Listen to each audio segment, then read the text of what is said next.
కానీ రాజకీయాల్లోకి రావాలి అనేది మీ సొంత నిర్ణయమేనండి? రాజకీయాల్లో రావాలన్నదైతే తెలంగాణ ఇష్యూ అన్నది మైండ్లో ఉంది. బికాజ్ ఈ రజాకార్లు, నిజాం పరిపాలన, మా తాతగారి ఫ్యామిలీ, మా పెద్ద ఫ్యామిలీ ఎలా డిస్టర్బ్ అయింది, ఎలాగా అంటే ఒక చంపడానికి వస్తున్న వాళ్ళు అరిచేతిలో పట్టుకుని చిన్నపిల్లలు. మా మదర్, ఇంకా నేను ఇప్పుడు లేదు, విజయశాంత మనిషే లేదు ఇప్పుడు, ఇంకా మా మదర్కి మ్యారేజ్ అవ్వలే, ఆవిడ యంగ్, ఆవిడ పెద్ద ఫ్యామిలీ. సో అక్కడి నుంచి చంపడానికి వస్తున్నారనేప్పుడు మా తాత ఏం చేశారు, ఆస్తి మొత్తం ఏటూరు నగరం మొత్తం వదిలి చెన్నైకి వెళ్ళిపోయారు. ఏం చేస్తారు, ఇంకా నా కుటుంబాన్ని బతికించుకోవాలని దీంతో అందరిని తీసుకుని చెన్నైకి వెళ్ళిపోయి ఇంకా అక్కడ ఉండి, దాని తర్వాత అందరు పెద్దోళ్ళు అయ్యి ఒక కథ. ఇంకా మా పిన్ని ఆవిడ ఈ సినిమాలు, దాని తర్వాత మా మ్యారేజ్, మా మదర్కి మ్యారేజ్ అవ్వడం, ఆ తర్వాత విజయశాంతి పాత్ర ఎప్పుడో వచ్చింది. ఒక అమ్మాయి పుట్టి, అప్పుడు హైదరాబాద్లో ఉండేవారు మా మదర్ ఫాదరు, డాడీ ఇక్కడ జాబ్ చేస్తూ ఉండేవారు. సో మా మదర్ ఇక్కడ కన్సీవ్ అయింది ఆవిడ, అండ్ డెలివరీకి చెన్నైకి వెళ్ళింది అప్పుడు.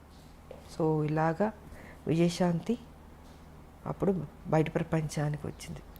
కానీ సపరేట్ తెలంగాణ అప్పుడు సో అలాగా దీంతో నాకు మా మదరు ఒక సర్టన్ టైంలో ఇలా అలా చెప్పి మామూలు కూర్చుంటాం, మదర్ నేను కూర్చుని మాట్లాడుకున్నప్పుడు ఏంటంటే ఆవిడ చిన్నప్పుడు ఏం జరిగింది, రజాకార్లు, నిజాం పరిపాలన, ఇవన్నీ చెప్తూ చెప్తూ చెప్తూ ఎక్కడో తెలియని ఒక విత్తనం పడింది బుర్రలో. సరే ఆ సాఫ్ట్ కార్నర్ అలా అలా వచ్చి ఒక స్టేజ్లో తెలంగాణ అన్న దీని మీద ఒక టాపిక్ వచ్చినప్పుడు ఇంకా మా హస్బెండ్ కూడా yes you have to do అన్నది. ఇంకా ఆయన నన్ను టైం వచ్చింది, ఎంటర్ ది డ్రాగన్ లాగా వార్ ఫీల్డ్లోకి దిగు అన్నది ఇంకా ఆయన చెప్పడం, మనం దిగడం మొదలుపెట్టాం. 1998 జనవరి 26 బీజేపీలో చేరడం జరిగింది. కానీ బాలకృష్ణ గారితో, చిరంజీవి గారితో ఎక్కువ సినిమాలు చేశారు. ఆల్మోస్ట్ 17-18 సినిమాలు దగ్గర దగ్గర. ఒక సినిమా అటు ఇటులో చిరంజీవి గారితో ఎక్కువ, బాలయ్యతో ఇద్దరు ఎక్కువ. జస్ట్ 1 or 2 మూవీస్, పెద్దగా డిఫరెన్స్ కూడా అయింది. అయితే నిప్పురవ్వ సినిమా తర్వాత మళ్ళీ బాలకృష్ణ గారితో చేయకపోవడానికి అంటే తర్వాత స్టోరీ ఏమి సెట్ కాలేదంటారా? తర్వాత చేయకపోవడానికి కానీ ఎవరితో చేయకపోవడానికి కాదమ్మా, పరిస్థితులను బట్టి ఆ రోజుకి వేరే సినిమాల కమిట్మెంట్లను బట్టి. ఇప్పుడు ఒక సినిమా వచ్చినప్పుడు మనం చేయగలుగుతాం, బాగుంటే చేస్తాం. అలాగా ఆ తర్వాత మళ్ళీ నాకు నా ఇమేజ్ డిఫరెంట్గా వెళ్ళి కొంచెం ఆ హీరో ఇమేజ్ వచ్చేటప్పటికి నేను ఇంకెక్కువ హీరోయిన్ సబ్జెక్ట్స్ మీద ఆ హీరో ఫిల్మ్స్ లాగా ఎక్కువ చేయాల్సి వచ్చింది. సో కుదరలేదు నాకు, ఇంకా రెమ్యునరేషన్లు పెరిగిపోయినాయి. ఎగ్జాక్ట్లీ హైయెస్ట్ రెమ్యునరేషన్ తీసేసుకున్నాను. సో న్యాచురల్గా నేను ఒక హీరో అయిపోయాను కాబట్టి ఇంకా నా సినిమాలు నేను చేసుకుంటూ ముందుకు వెళ్ళాల్సి వచ్చింది. అలాగా గ్యాప్ వచ్చింది, అంతేగాని ఇంకేంటి. ఒక హీరోయిన్గా అప్పటి వరకు హీరో పక్కన హీరోయిన్గా యాక్ట్ చేసిన ఒక హీరోయిన్, టాప్ మోస్ట్ హీరోయిన్. మీరు ఆల్మోస్ట్ టాప్ మోస్ట్ హీరోలు అందరితో కలిసి మీరు వర్క్ చేశారు. 60 మంది ఉంటారు అనుకుంటా, బహుశా 60 మంది హీరోలతో అనుకుంటారు. ఎగ్జాక్ట్లీ అంటే కొత్త వాళ్ళు, చిన్నవాళ్ళు, మా అందరూ ఆల్ అండ్ ఆల్.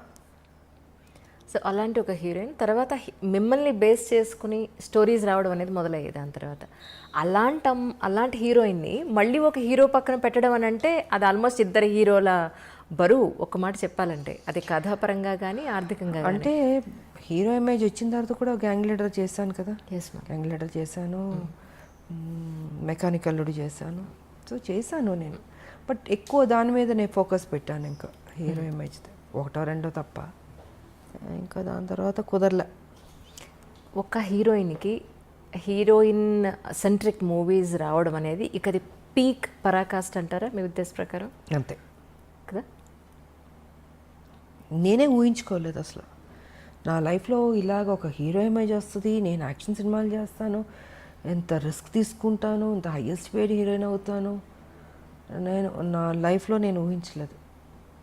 నిజంగా అది గాడ్ గిఫ్ట్ అనే చెప్పాలి. ఇప్పటికి ఇది ఎలా జరిగిందో నేను అనుకుంటాను అప్పుడప్పుడు కూర్చున్నప్పుడు, ఇది నిజమేనా, ఇదంతా మాయా ఒక్కోసారి. బట్ అది మాయే, లైఫ్ అంటే మాయే, ఏం ఉండదు.